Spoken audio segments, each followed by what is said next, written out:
Bonjour à toutes et à tous, j'espère que vous allez bien. Aujourd'hui, je vous présente une nouvelle leçon qui a une relation avec celle de la phrase que nous avons précédemment vue.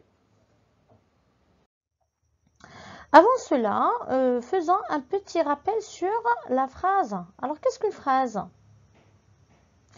Ah, regardez, c'est Amine. Il fait quoi?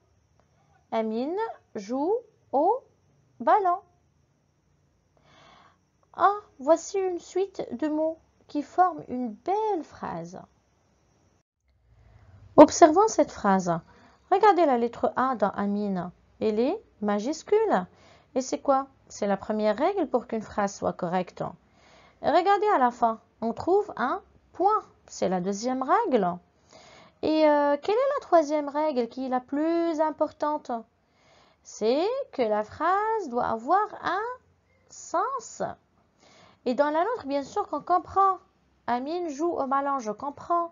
Donc, il y a un sens. Alors, les trois règles existent. Donc, on peut dire que cette phrase est correcte. Mais une question qui se pose, quelles sont les formes de phrases? C'est l'objectif de la notion d'aujourd'hui. Pour cela, observons cette jolie scène afin d'y découvrir.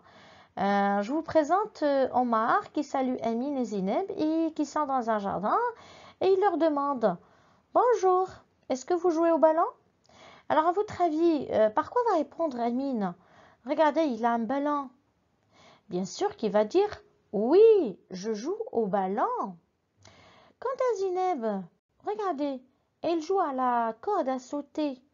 Alors par quoi elle va répondre? Bien sûr qu'elle va dire « Non, je ne joue pas au ballon ». Lisons la première phrase. Oui, je joue au ballon. Regardez, qu'est-ce qu'il y a au début? Il y a le mot oui. Oui, donc j'affirme. Affirmer, c'est-à-dire dire oui, être d'accord. On peut également supprimer le mot oui et j'obtiens je joue au ballon. Quand je dis je joue au ballon, je comprends que c'est oui, je joue au ballon, j'affirme. Alors en général, et sans qu'on trouve le mot oui, il suffit juste de le comprendre et que la personne affirme l'idée ou bien l'action, on dit que c'est une phrase affirmative.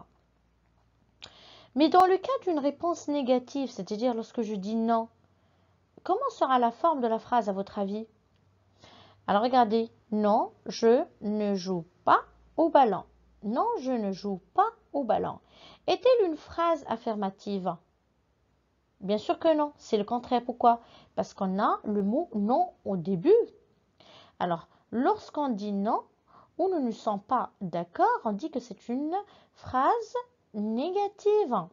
Mais vous allez me dire, si on ne trouve pas le mot non, comment pourrions-nous savoir qu'il s'agit bien d'une phrase négative?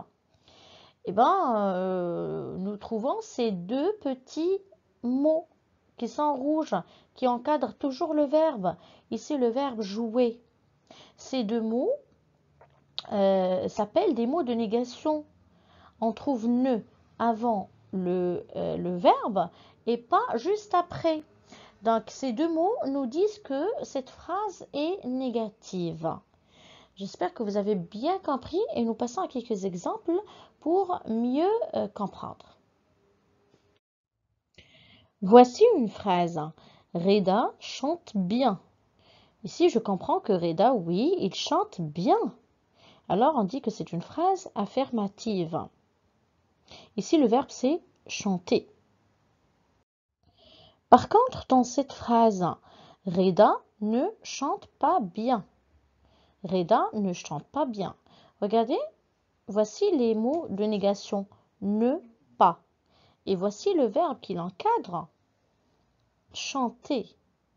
Alors, puisqu'on a les mots de négation ne pas, donc il s'agit d'une phrase négative. Voici un autre exemple. Regardez l'image. Que fait Lina? Lina efface le tableau. Donc, on affirme l'action. Elle efface le tableau. C'est oui. Donc, c'est une phrase affirmative. Et le verbe ici, c'est effacer. Par contre, dans cette phrase, regardez. Est-ce que Lina efface le tableau? Regardez la croix rouge. Non, c'est-à-dire que non, Lina n'efface pas le tableau. Aussi, nous avons les deux mots de négation ne pas qui sont en rouge. Alors, automatiquement, on comprend que c'est non, donc c'est une phrase négative. Mais attendez. Est-ce que vous avez ne pas? Non, vous avez un apostrophe et pas qui encadre le verbe effacer. Regardez le premier, ou bien la première lettre du verbe effacer, c'est E. E fait partie des voyelles. Alors, lorsqu'on a un verbe qui commence par une voyelle, on ne met pas le ne, mais on met un apostrophe. J'espère que vous avez bien retenu la leçon et à bientôt.